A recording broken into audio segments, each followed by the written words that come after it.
Pet Industry al aire.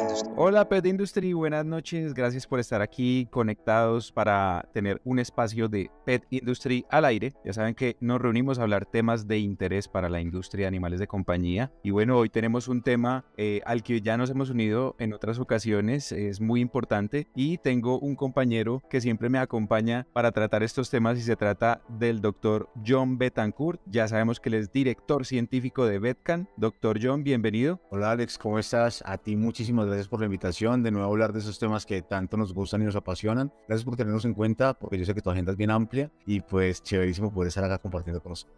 No, siempre un placer aquí contar con este coequipero porque hoy usted está trabajando conmigo también aquí en esta transmisión y Como siempre, Alex, trabajo en red.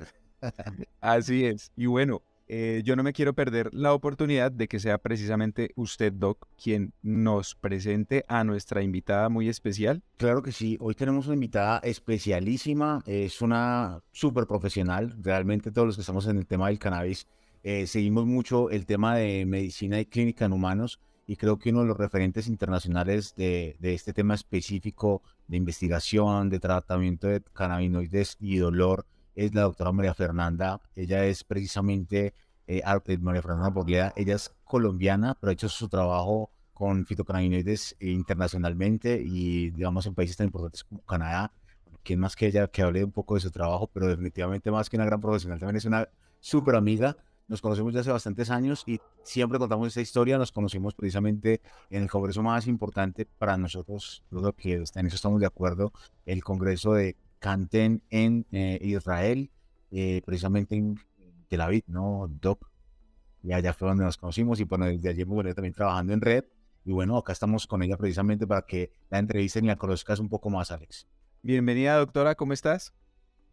Hola Alex y hola a todos los que se están conectando y hola John, gracias por la introducción. Es un honor y un gusto para mí estar aquí con todos ustedes conversando sobre tantos temas que me apasionan y me interesan sobre el cannabis.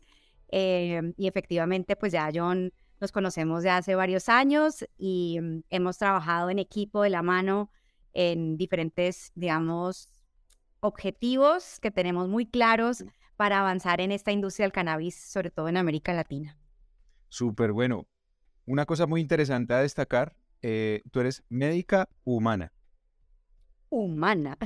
Entonces, Sí, exacto. para empezar y calentar motores, porque está nuevo en este espacio que tenemos, creo que eres la primer médica humana invitada, entonces quiero que nos cuentes quién eres tú y cómo así que una médica humana termina trabajando en llave con la medicina veterinaria a través de VetCan y cómo también como médica humana llegas tú al cannabis. Entonces cuéntanos un poquito de tu historia. Sí, Alex, me encanta que preguntes eso porque normalmente o en general es al revés. Empezamos con la parte de animales no humanos y luego pasamos a temas en seres humanos, pero aquí ha sido un poco en el cannabis, ha sido un poco a la inversa. Muchísimo gusto, yo soy María Fernanda Arboleda, soy orgullosamente latina, colombiana, pero llevo muchos años fuera de mi país. Soy médica de la Pontificia Universidad Javeriana de Bogotá, aunque soy muy caleña. Soy anestesióloga, especialista en medicina del dolor y cuidados paliativos. Estudié anestesiología en la Universidad Nacional Autónoma de México, en la UNAM, y en el Instituto Nacional de Ciencias Médicas y Nutrición Salvador Subirán, que es uno de los hospitales más importantes en Ciudad de México, en México en general. Y posteriormente, como les decía, me especialicé en el manejo del dolor crónico y los cuidados paliativos también con la UNAM y el Instituto Nacional de Nutrición. Luego, pues, la vida da muchas vueltas y en esa búsqueda por encontrar herramientas para el control del dolor crónico, que a veces puede ser un poco frustrante para los que nos dedicamos a esto en la parte clínica, en seres humanos, intenté encontrar otras herramientas y decidí moverme a Canadá.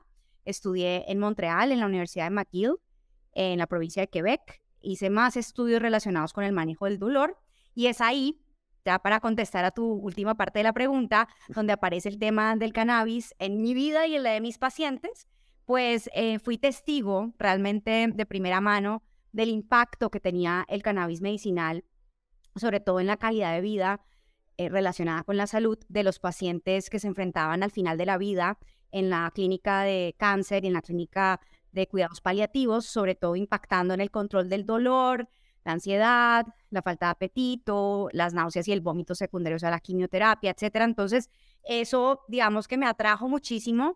En ese punto yo decía, esta herramienta necesitamos aprenderla, necesitamos incorporarla a la práctica clínica y es así como decido empezar esta aventura, digámoslo, en el estudio de los cannabinoides. Me quedé en Canadá más tiempo del proyectado. Siempre uno hace planes, pero la vida da muchas vueltas y terminé haciendo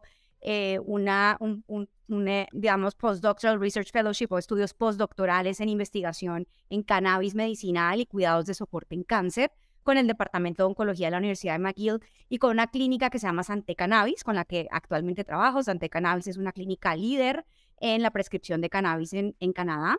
Estamos en la provincia de Quebec, en Montreal. Hemos visto ya más de 15,000 pacientes para tratamiento, pacientes humanos para tratamientos con cannabis medicinal. Por supuesto que el dolor crónico es uno de los principales motivos de consulta y de hecho es uno de los principales motivos por los cuales se usa el cannabis en la actualidad.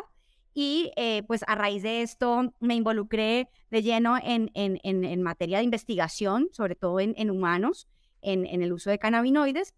Y desde el año 2018 yo decía, bueno, si esto es posible en Canadá, ¿por qué no en América Latina? Claro. Regreso a México y desde México he estado trabajando con diferentes compañías de cannabis, tratando de trabajar de la mano con los gobiernos y con los marcos regulatorios que se han ido dando en los diferentes países latinoamericanos, Colombia siendo, digamos, uno de los líderes en la región latinoamericana en materia regulatoria y pues eso, digamos que a veces decimos, ¿realmente Colombia? Pues sí, Colombia ha sido el líder de esta temática y somos muy afortunados. A pesar de que no estoy en Colombia, digo, somos muy afortunados de tener un reglamento de cannabis que nos permite generar acceso a tratamientos por una vía legal y segura con el respaldo sanitario que esto amerita. Y ahorita, pues, si quieres, profundizamos. Pero bueno, esa es un poco mi historia y cómo llegué al mundo del cannabis y cómo entra una médica humana a entrar, digamos, de la mano a integrarse con la parte veterinaria.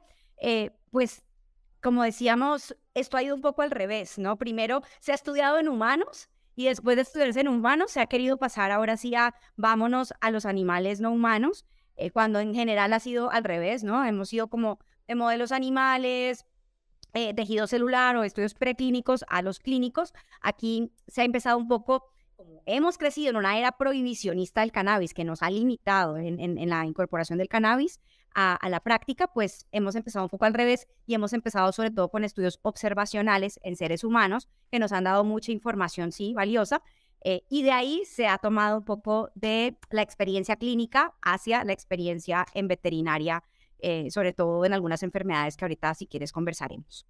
Súper, yo les quería preguntar eso y es cómo ha sido la mecánica de trabajo en la red, trayéndolo a Betcan, cómo ha sido la mecánica entre ustedes dos, la información, cómo viaja, cómo comparten ese conocimiento y cómo se baja en este caso, pues a la medicina veterinaria.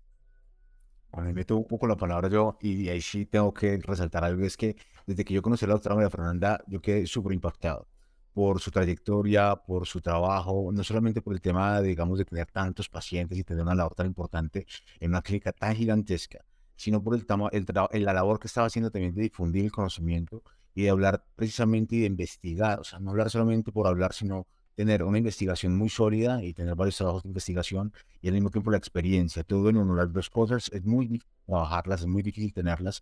Casi siempre se ven médicos muy buenos con muchos pacientes que no hacen investigación o investigadores muy buenos que no tienen pacientes. Así puedes encontrar una médica así y tan abierta al diálogo, a la comunicación y encima de eso tan buena, digamos, conferencista, profe, ella es buenísima también divulgando conocimiento, pues yo quedé admirado.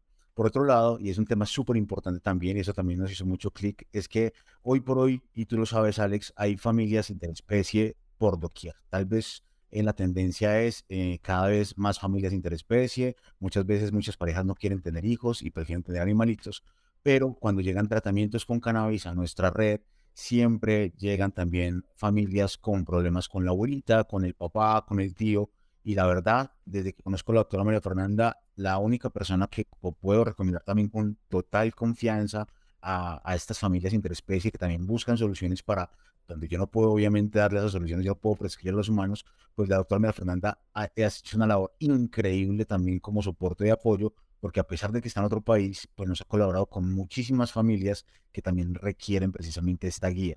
Y como también tiene muchísima experiencia en manejo de productos, también es súper buena profesional también con los pacientes, pues hemos hecho muchísimo clic por ahí. También nos ha colaborado en congresos, en conferencias, ha estado con nosotros súper activa y también he podido compartir con ella en otros escenarios que también ella nos ha abierto las puertas, como recientemente en México, en un congreso muy interesante que estuvimos allá en el Centro Fox. Así que por ahí, por nuestra parte, ha sido digamos, un camino de muchísima admiración, de muchísimo respeto y donde hemos aprendido muchísimo por nuestra parte y por parte de la red de una persona que tiene tantísima experiencia como la doctora María Fernanda. Y como ya lo dice, los avances en cannabis han sido mucho más fuertes en medicina humana y ella nos ha también, digamos, permeado muchísimo de lo que ha estado pasando y nos actualiza muchísimo. Pero ha sido como el camino que hemos trabajado con ella, por nuestro lado. Súper. Bueno, yo quiero, digamos que titulábamos esta invitación como el tema de la prescripción responsable y segura, ¿cierto? Pero antes de eso me gustaría homologar un poquito qué pasa en el caso que tú estás ahora en el país que estás residiendo y también el caso colombiano. La prescripción, tanto en humano como en animal de compañía, ¿es diferente a lo que estamos viviendo en Colombia o cómo está ese panorama legal? ¿Quieres llorar un poco? La situación es la siguiente. Como decíamos, Colombia es el país líder en la región latinoamericana en materia regulatoria. ¿A qué me refiero con esto? Ya decíamos que ustedes y yo todos hemos crecido en una era prohibicionista del cannabis. Llevamos 100 años de prohibición. Lo cual pues ha estado cargado de prejuicios, estigma social, mitos relacionados con el uso del cannabis, y todo esto ha hecho que poco a poco se haya ido reintroduciendo el cannabis en diferentes países. Por eso hoy hablamos de reglamentos, de leyes, por esa prohibición en la que hemos crecido. Digamos que cada país va a su ritmo, cada país tiene sus prioridades. Colombia fue el primero, luego de Colombia le siguió, por ejemplo, Perú. Perú es un país que ha avanzado súper rápido en este tema. Argentina va por ahí también, Brasil. Pero si nos vamos a Centro y Norteamérica, específicamente dentro de los países latinoamericanos, México, que estamos aquí, digamos, en Norteamérica, estamos muy quedados desde el punto de vista regulatorio.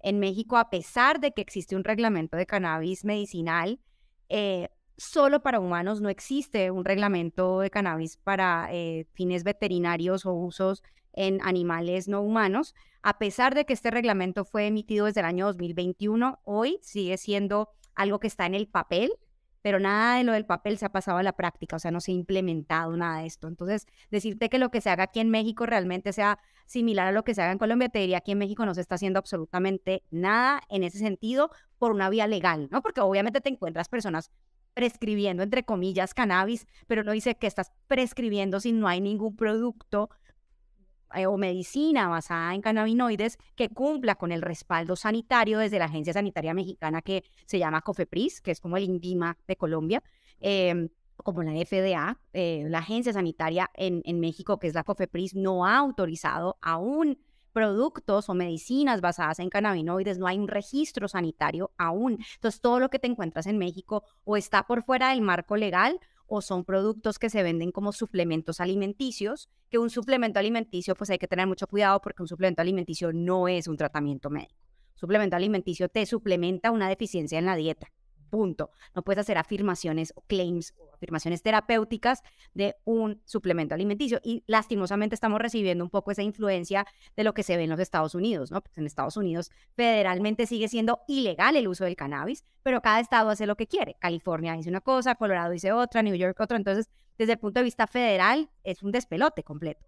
El control de calidad de los productos es muy complejo en los Estados Unidos porque no hay esa legalidad desde el punto de vista federal, diferente a lo que vivimos en Colombia, en donde sí hay una ley, ¿sí?, que se crea desde el año 2017, sí hay un decreto, el decreto 613, y a partir de ahí se ha generado y se ha desarrollado la posibilidad de acceder a tratamientos o medicinas basadas en cannabinoides con un respaldo desde el INVIMA, donde existen lo que llamamos buenas prácticas de elaboración o BPE, que te permite a ti como paciente saber que lo que estás consumiendo para fines medicinales tiene un respaldo y tiene unas garantías en donde, no sé si sepan, pero el cannabis, pues, hay dos grandes problemas. Uno, puede haber crecimiento de hongos, bacterias, hay pesticidas, hay metales pesados, o sea, todo lo que llamamos contaminantes.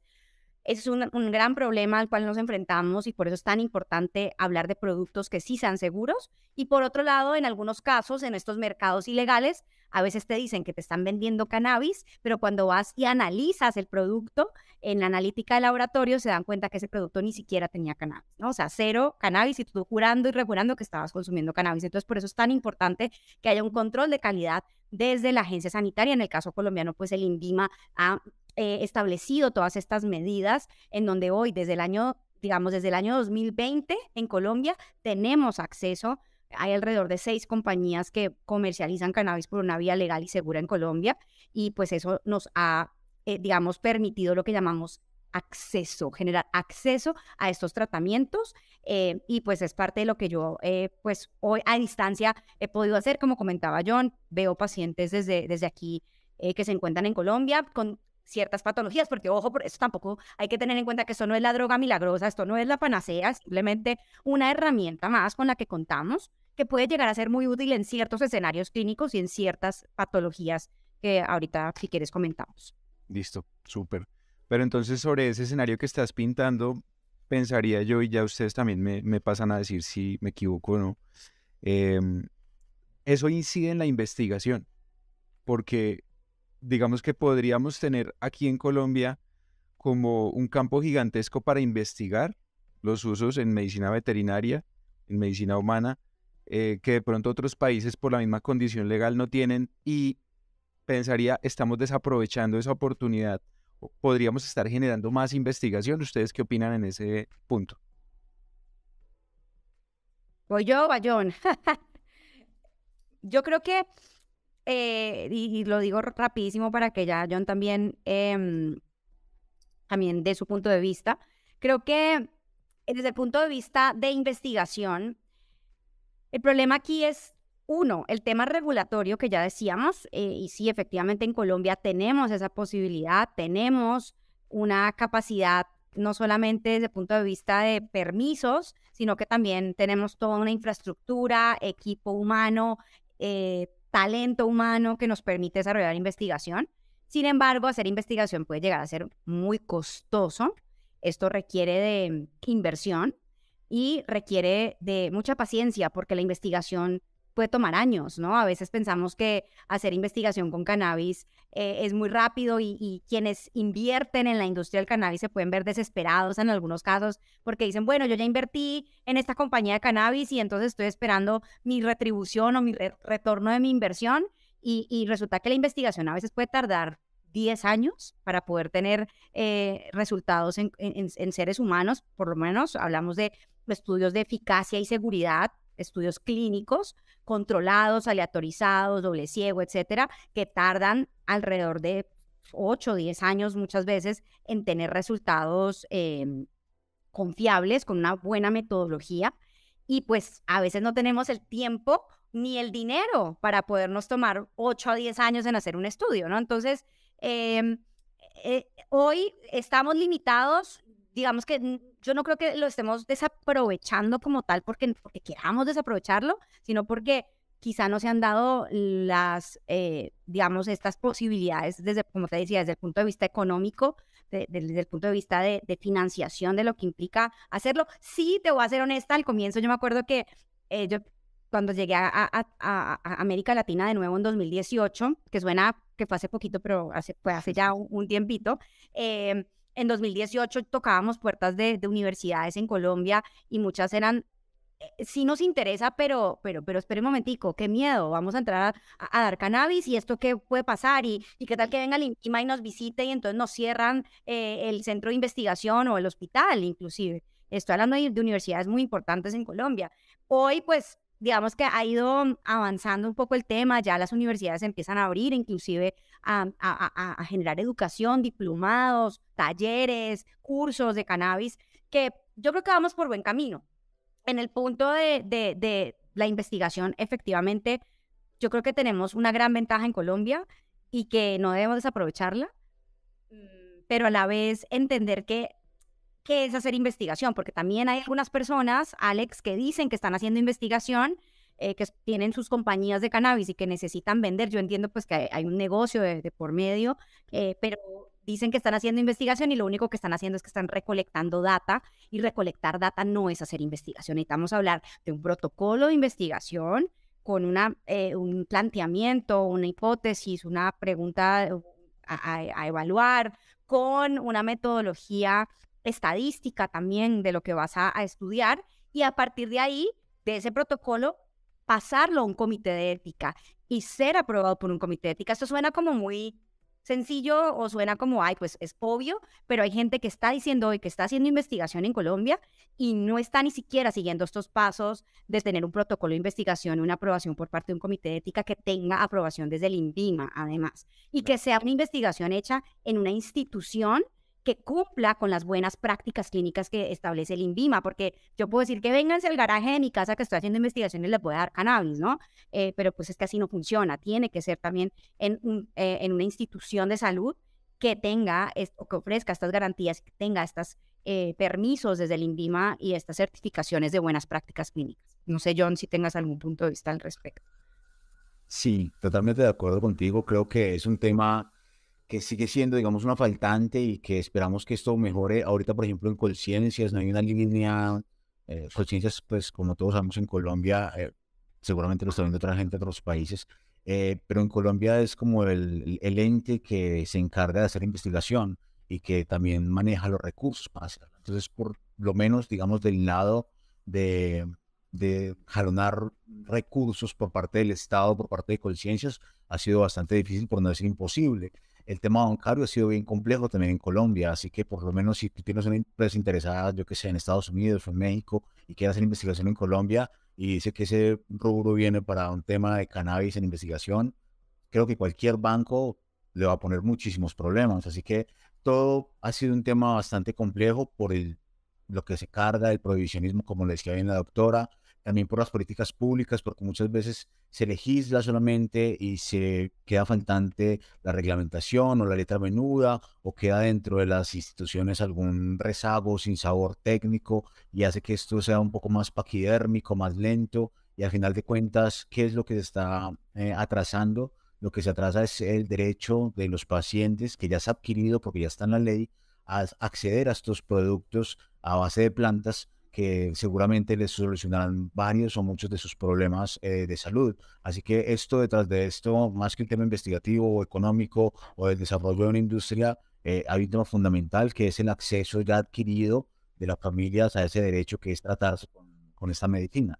Entonces, obviamente hay que hacer investigación en los animales y en las especies que podemos manejar nosotros, en especies murinas y otras. Los ensayos o investigaciones de seguridad y eficacia seguramente serán mucho más rápidos, ¿no?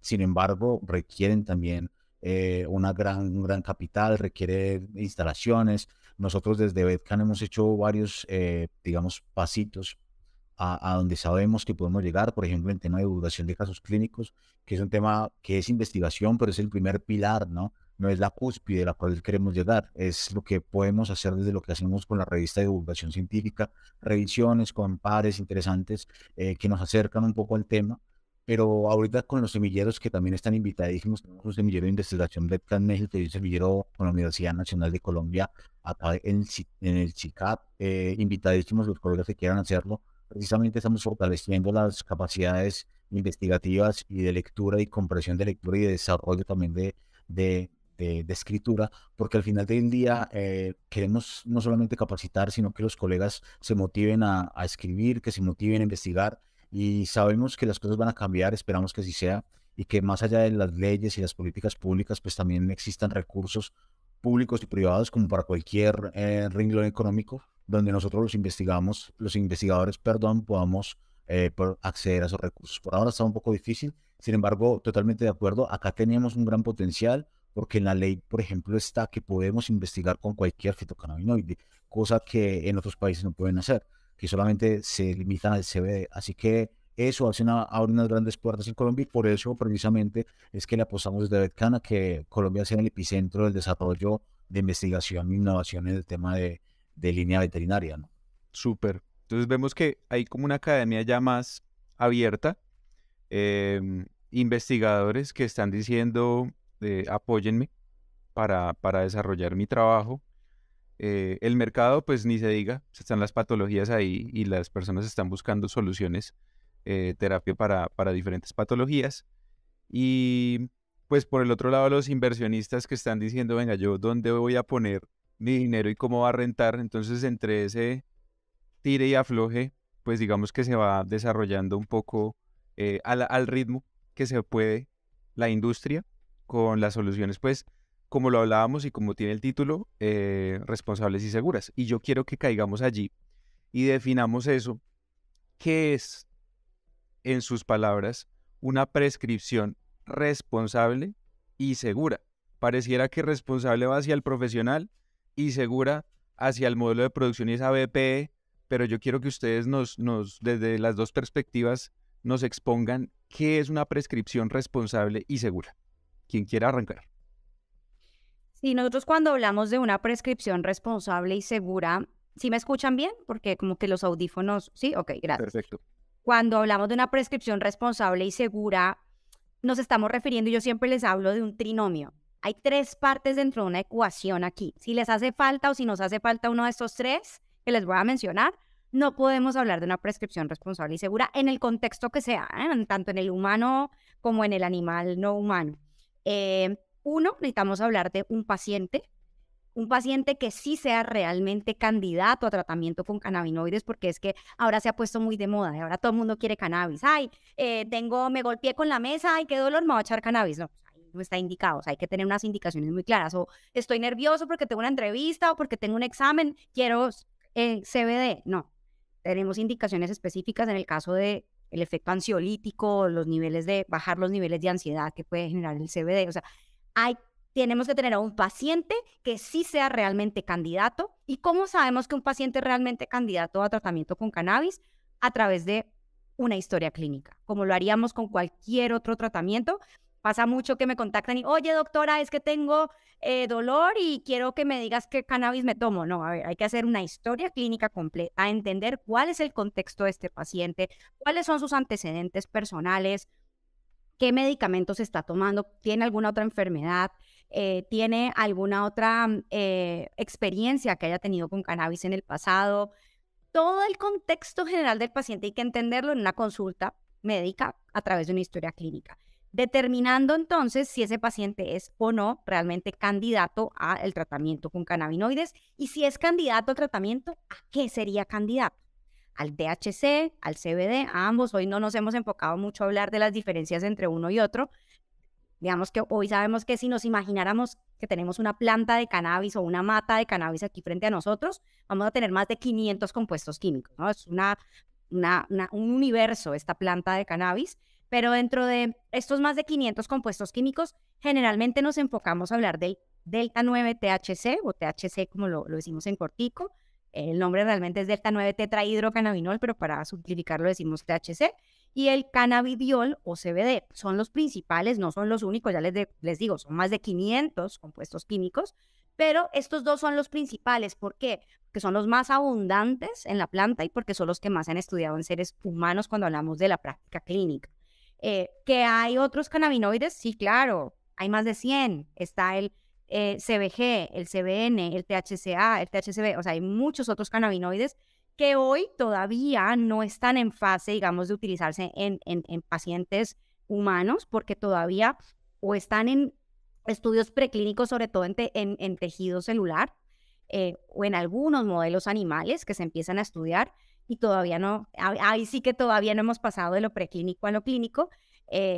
Digamos que ahí todavía nos hace falta avanzar en los demás cannabinoides. Entonces, hoy, cuando un paciente llega a la consulta y hacemos toda esta historia clínica de la cual les hablo, queremos es enfocarnos a entender el cannabis en este paciente, para qué podría funcionar, en ¿qué podría ayudar a este paciente? No damos cannabis porque sí, porque vamos a ver si le ayudan algo, ¿no? O sea, tenemos que tener muy claras las metas terapéuticas. Aterrizar las expectativas del paciente y de la familia también es muy importante, porque como el cannabis se ha puesto tan de moda y creemos que es la panacea y la droga milagrosa, entonces acuérdense que los productos milagro no existen, ¿no? Entonces tenemos que tener claro para qué le voy a dar cannabis a este paciente, sabiendo que el cannabis no cura enfermedades, controla síntomas, eso es muy importante, y lo hace de forma complementaria. ¿Esto qué quiere decir? Que el cannabis no va solito, el cannabis va en equipo con los demás tratamientos que está tomando el paciente. Es lo que llamamos en medicina un coadyuvante, ¿no? Digamos que acompaña a los otros tratamientos y de forma conjunta va a ayudar al control de los síntomas. Entonces, primero, en ese trinomio necesitamos eso, ¿no? Un paciente que sí sea realmente candidato a tratamiento. 2, necesitamos de un profesional de la salud que sepa cómo se prescribe el cannabis. Sea médico, sea, desde el punto de vista de enfermería, en el caso de los animales no humanos, la parte de veterinaria, o sea, que haya un profesional de la salud que sepa cómo se prescribe, que esté entrenado, pero que además esté libre de ataduras comerciales, porque ese es un problema también muy grave al que nos estamos enfrentando hoy desde la práctica clínica. Hoy vemos una línea muy delgada en el tema del conflicto de interés, de la ética profesional, que es tan importante, en donde desafortunadamente vemos médicos que les están dando un estímulo económico, le están pagando unos pesitos de más, porque pues lleguemos a los números de frascos que hay que llegar del mes para poder completar las metas. Yo entiendo nuevamente que eso es un negocio, pero el paciente es primero. Cuando esté indicado, lo prescribimos. Si no está indicado, no está indicado. Entonces, ese es el segundo punto. Médico o profesional de la salud que sí esté entrenado y que esté libre de ataduras comerciales. 3, necesitamos hablar de un producto. Como ya decíamos, un producto que cumpla con estándares de calidad y respaldo sanitario. Si nos hace falta uno de estos 3, paciente que sí sea candidato, profesional de la salud, entrenado y libre de ataduras comerciales, producto que cumpla con esos estándares de calidad, si nos falta uno de esos 3, no podemos hablar de una prescripción responsable y segura de cannabinoides en cualquier contexto. Y en el tema del producto, quiero hacer mucho énfasis porque pues es muy, muy fácil hoy encontrar cannabis en cualquier lado, ¿no? En el mercadito, en el internet, debajo del puente, en el bus, en el Transmilenio. O sea, es muy fácil encontrar cannabis hoy. Entonces, tengamos muy en cuenta qué es lo que estamos ingiriendo, qué es lo que estamos dando a nuestros familiares o a nuestras mascotas, si es que le puedo decir de esta forma, que esa es una conversación que ya hemos tenido con John de cómo les digo. Creo que es muy importante hoy y desde el punto de vista del uso veterinario, también, y me imagino que John lo quieres comentar, para el uso responsable y seguro también, no solamente veterinario, en humanos también, pero creo que en el de veterinario nos hemos enfocado también a hablar del tema, es la dosificación, porque es muy importante las dosis que damos. A veces queremos comparar la dosis que yo estoy tomando yo como humana y le quiero dar esa misma dosis al perro o al gato que tengo como parte de mi familia, y entonces resulta que no es lo mismo. Y a veces quisiera yo darle a el perro que tengo en mi casa THC, porque yo tomo THC para el dolor, porque el THC en humanos es lo que ha mostrado que sirve para el dolor crónico más que el CBD. Y resulta que el perrito no debía estar recibiendo THC por los riesgos de toxicidad o intoxicación que puede tener, ¿no? Entonces, hay que aquí empezar también a entender que no podemos creer que lo que yo me estoy tomando también le va a servir a otros, independientemente que sea humanos, porque le puedo querer dar lo mismo a mi primo, a mi tío, a mi abuelo, o a animales no humanos que tengamos en casa. Yo creo que hasta ahí me quedo para que también darle la oportunidad a John de dar su punto de vista de esta prescripción responsable y segura, de si es posible o no. Yo creo que sí es posible, pero bien. Gracias, doctor. Sí, sí es posible, definitivamente, y estoy totalmente de acuerdo con la doctora. Creo que esos 3 pilares que ella habla son fundamentales. Creo que detrás de eso hay poco que decir. Simplemente reforzaría un tema en el tema de productos, y es un poco lo que ella también nombró, la trazabilidad. La trazabilidad es lo que al final del día también nos va a garantizar a nosotros que nuestro paciente, como ella lo dice aquí en nuestro eje central, tenga el acceso a un producto seguro. Un producto seguro que implica que conozcamos muy bien el origen de dónde viene ese cannabis, desde la semilla hasta el extracto o el medicamento que llega a sus manos.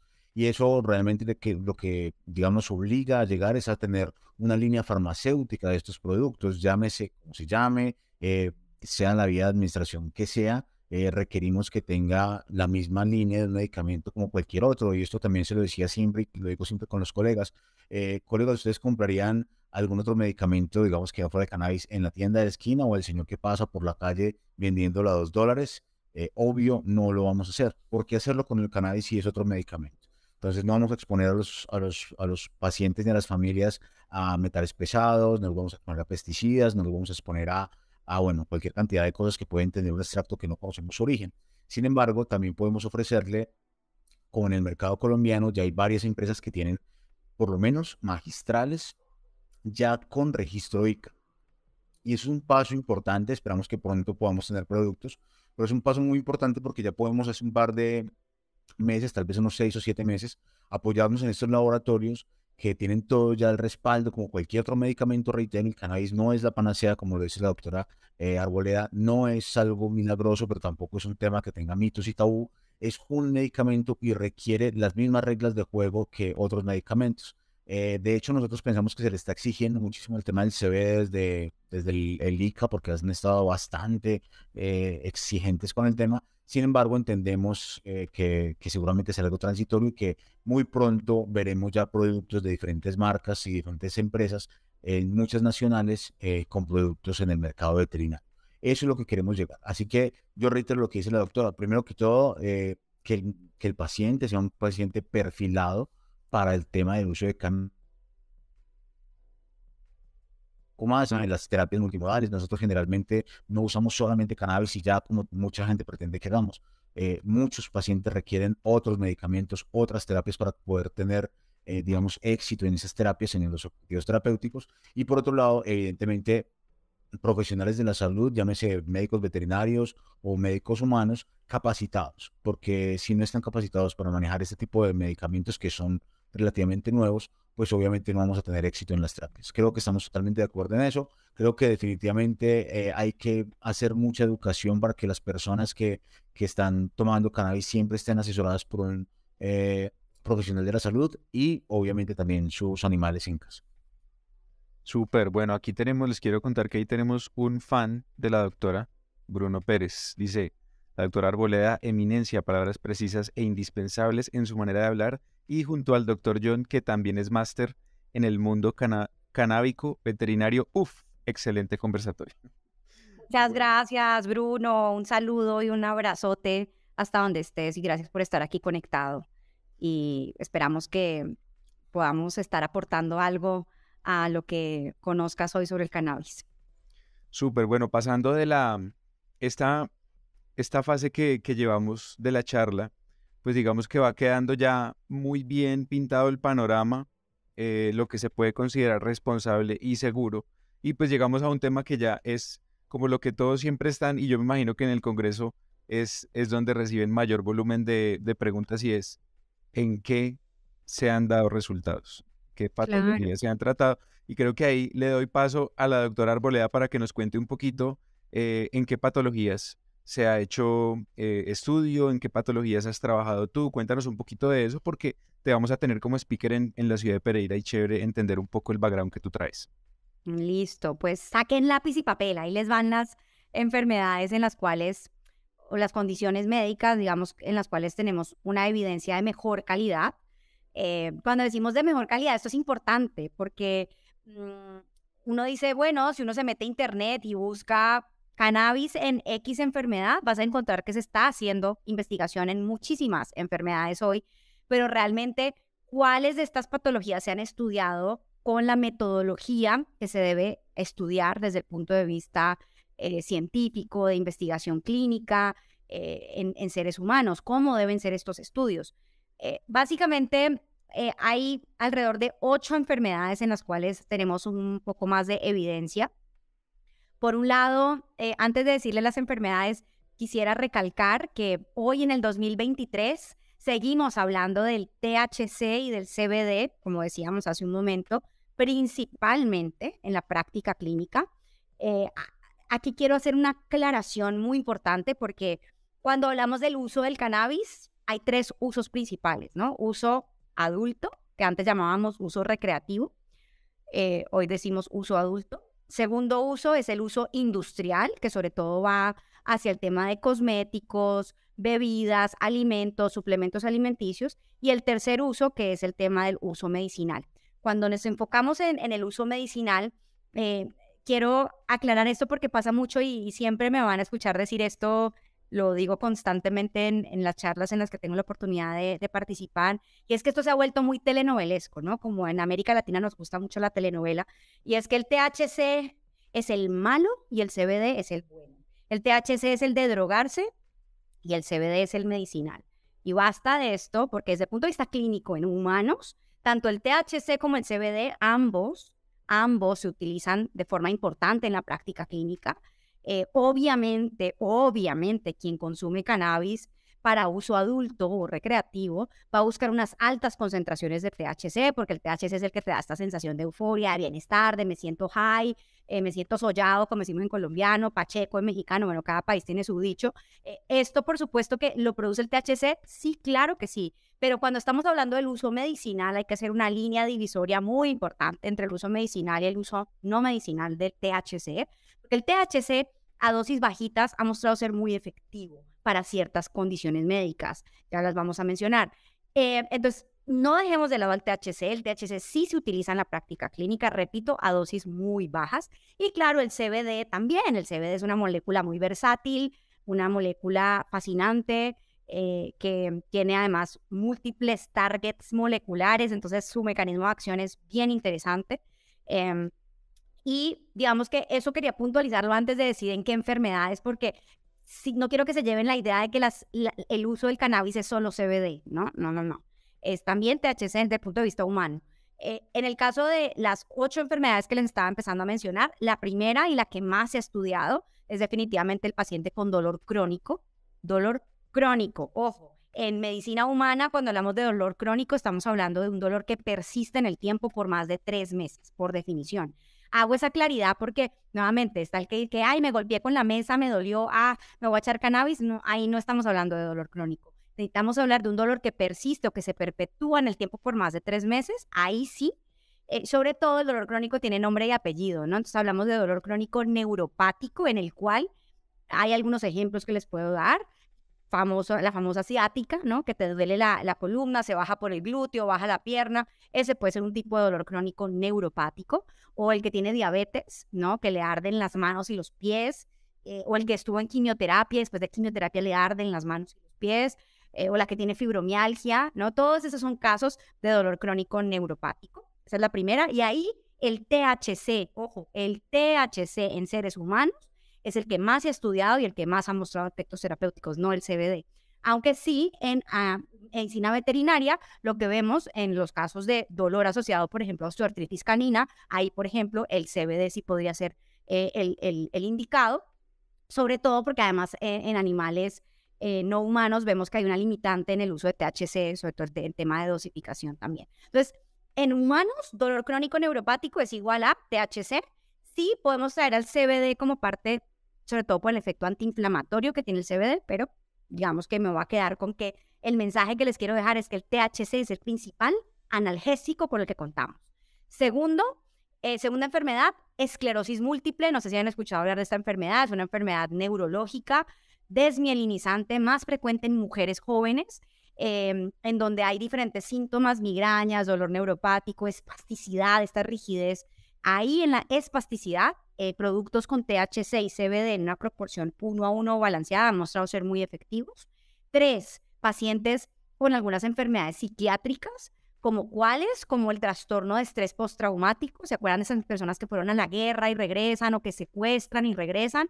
Ahí esas personas sobre todo tienen terrores nocturnos, pesadillas. Ahí el THC es el que más se ha estudiado para mejorar la calidad de sueño de estos pacientes. Cuarto, en enfermedades mentales también tenemos al trastorno de ansiedad social, y hago mucho énfasis siempre en esto porque, como les decía, está muy de moda el uso del cannabis para los nervios, porque estoy asustado, porque mañana tengo un examen, y resulta que lo que se ha estudiado para el efecto ansiolítico, para bajar esos niveles de ansiedad, es el CBD, pero específicamente en trastornos de ansiedad social, estas personas que les da pánico, hablar en público, socializar, etcétera. Ahí es donde se ha estudiado, hay unos estudios bien interesantes con CBD. 5, pacientes con epilepsia refractaria. Ojo aquí, porque ahora todos los pacientes con epilepsia quieren cannabis.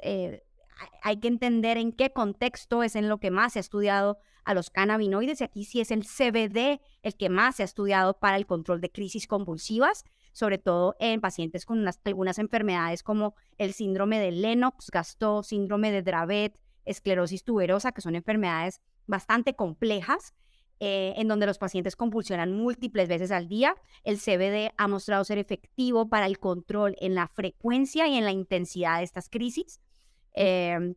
Hoy se utiliza al CBD en este contexto tanto en población pediátrica como en población adulta, y es uno de los pocos casos, de hecho, en los cuales usamos cannabis en población pediátrica, por lo que implica también el uso del cannabis. En población pediátrica no usamos THC, únicamente se usa CBD por el impacto que puede tener el THC a nivel neurocognitivo.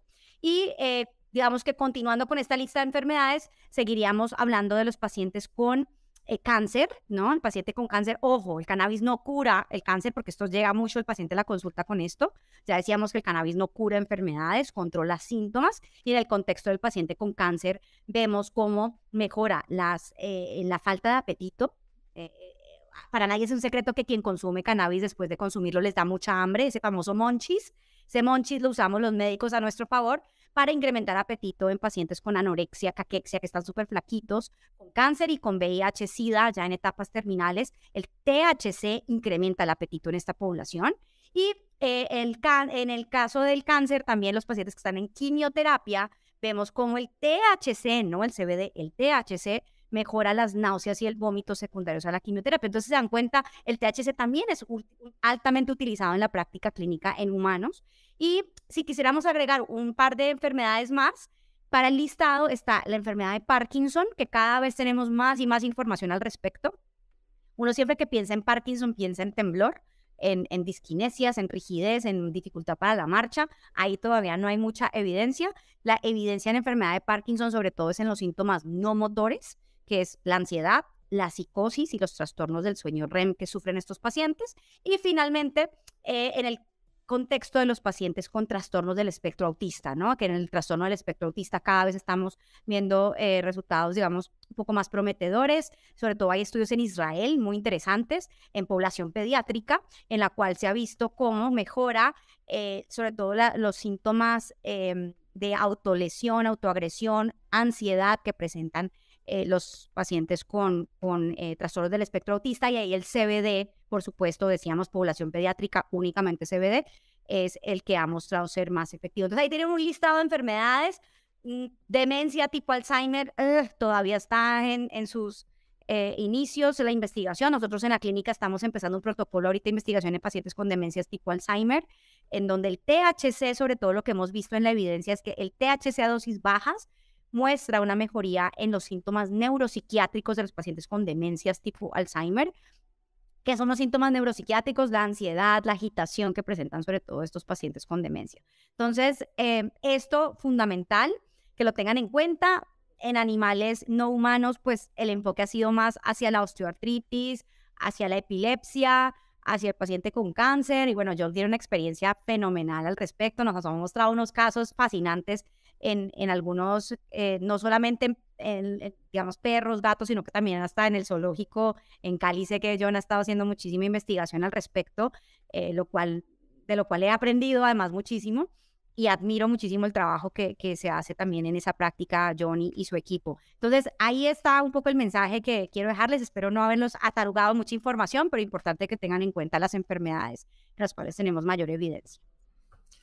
Yo solo quiero agregar dos cositas y en esto totalmente de acuerdo con la doctora. Una es que resaltar y para todos los colegas que nos ven y la gente que está interesada, porque también hay muchas personas de diferentes profesiones que les gusta mucho el tema y obviamente aplica para lo que estamos hablando, porque también estamos hablando de otro enfoque más amplio, de otro tipo de producciones de animales, no solamente de perros y gatos, como lo dice la doctora María Fernanda, pero sí dejar muy claro que el camino recorrido en humanos ha sido mucho más amplio, la investigación humana es mucho más amplia. Por eso escuchar a la doctora María Fernanda siempre nos amplía muchísimo ese rango de acción, porque nos aclara mucho el camino.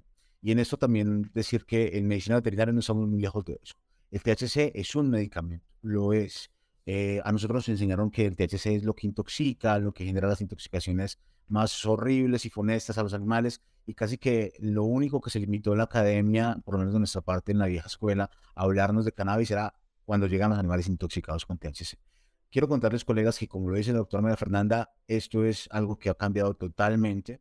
En Colombia la legislación como tal tiene los extractos altos en THC, los tiene casi que como el cannabis medicinal, y los extractos ya con CBD o bajos en THC los tiene como un cannabis ya de tipo industrial. Así que reiteramos que definitivamente pasa eso, el THC también es medicinal.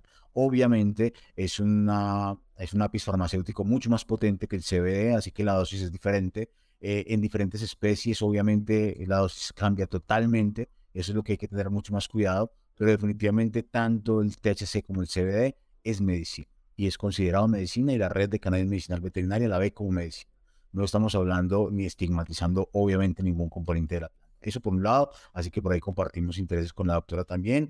Y el tema del dolor creo que es, digamos que lo más amplio que podemos trabajar con el cannabis, ampliamente hablando, con THC y CBD de acuerdo a los pacientes que estamos manejando.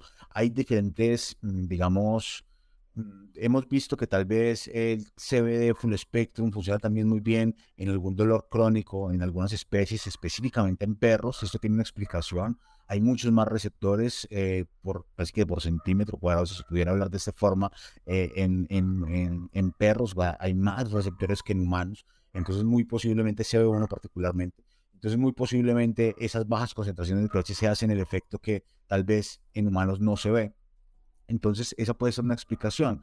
No sabemos mucho el tema en gatos, no sabemos de cómo están esos receptores realmente a profundidad en caballos, que son las especies como que más manejamos, mucho menos en vacas o en aves. No se ha estudiado, colegas.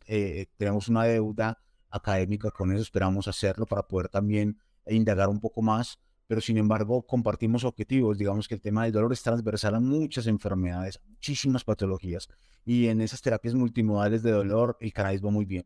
El último congreso del WhatsApp y la última directriz que sacó para el dolor, esa gran asociación que tenemos, la más grande del mundo en cuanto a pequeños animales, ya está hablando de uno de los mecanismos para controlar el dolor en animales de compañía, es precisamente el cannabis. Y ya también hablaron que algunos de los que manejamos tradicionalmente, como el tramadol, no funcionan en caninos de manera analgésica. Así que es un tema fundamental que también abre de alguna forma un campo muy importante para que toda la industria veterinaria, la industria del cannabis tenga un interés en la industria veterinaria, porque todavía nos faltan medicamentos para poder contrarrestar, por ejemplo, el dolor. Solo hablando del dolor. Pero también nuestros pacientes tienen ansiedad y sabemos que corresponden muy bien al CBD. Nuestros pacientes también tienen estrés y lo hemos visto en los zoológicos. Hemos podido conseguir extractos ricos en THC o equilibrados de empresas legalmente constituidas en Colombia que quieren investigar y les gusta donar. Y a través de nosotros hemos podido también tratar pacientes en diferentes zoológicos con estrés, por ejemplo, estrés debido a su cautiverio, obviamente, o estrés debido a algún tipo de transporte. Muchos animales también han sufrido de este tráfico ilegal de fauna silvestre, y hemos podido trabajar con algunas fundaciones de las corporaciones autónomas del país, que son las que regulan, las que tienen estos animales de fauna silvestre. Hemos podido trabajar con esos veterinarios y ayudar de alguna forma con estos medicamentos a que estos animales estén más tranquilos, tanto los procesos de estrés como los procesos de ansiedad que generan pues precisamente toda esta manipulación que va de la mano obviamente con este tráfico de especies. Así que va muy bien en diferentes patologías. Digamos, si contraponemos todo lo que dice la doctora a veterinaria, también en enfermedades neurodegenerativas ha funcionado muy bien. Muchísimos pacientes con epilepsia han reaccionado bastante bien a estos medicamentos, específicamente el CBD Full Spectrum. Y reiteramos, en esto es muy, muy importante un buen diagnóstico del paciente, una buena capacitación del médico veterinario frente a este tema en particular que estamos hablando hoy, y evidentemente, reitero, un muy buen producto que sepamos que tiene la concentración del producto y la trazabilidad para poder tener resultados reales, ¿no? Y cumplir con esos objetivos terapéuticos que nos planteamos con las familias. Creo que eso sería como lo más a resaltar. De acuerdo con la doctora María Fernanda, de acuerdo con las enfermedades que están haciendo, seguramente hay otras más que estamos trabajando, pero no hay una evidencia sólida científica que nos diga que eso es así. Y en cuanto al cáncer, que es una pregunta que nos hacen siempre, es totalmente de acuerdo a la doctora María Fernanda. No, Cannabis no cura el cáncer, pero definitivamente mejora muchísimo la calidad de vida y el bienestar animal de nuestros pacientes en estos tan difíciles como son los cánceres que podemos ver en la clínica de el gremio y la red es increíble. También decirle a médicos y médicas veterinarias que en la red encuentran también esos profesionales que les pueden apoyar en temas de interconsulta. Pueden acercarse a la red también porque pues digamos que allí están los que llevan más tiempito adentrándose en este mundo y el doctor John, Patricia, pues son increíbles para también escuchar la necesidad de cada uno de los médicos y médicas veterinarias. Alex, y reitero el agradecimiento a ti y a todo Pet Industry. Feliz de tenerlos acá. Gracias a todos los que se conectaron, a quienes lo están viendo post evento, también lo pueden estar escuchando por las principales plataformas de podcast. Entonces, doctora, doctor, mil gracias, un abrazo y les deseo lo mejor. Muchas gracias, saludos, gracias Alex, gracias a Pet Industry y gracias a VetCan por esta invitación, a los organizadores. Encantadísima estaré de visitarlos por allá en Pereira. Abrazos para los que se conectaron o los que nos vean después. Saludos. Gracias, doctora María Fernanda. Muchísimas gracias, Alex, y a Pet Industry, a todos los que se conectaron y a los que nos ven después. Chao, chao. Nos vemos pronto y nos vemos en Pereira. Chao, chao. Éxitos. Chao. Pet Industry al aire.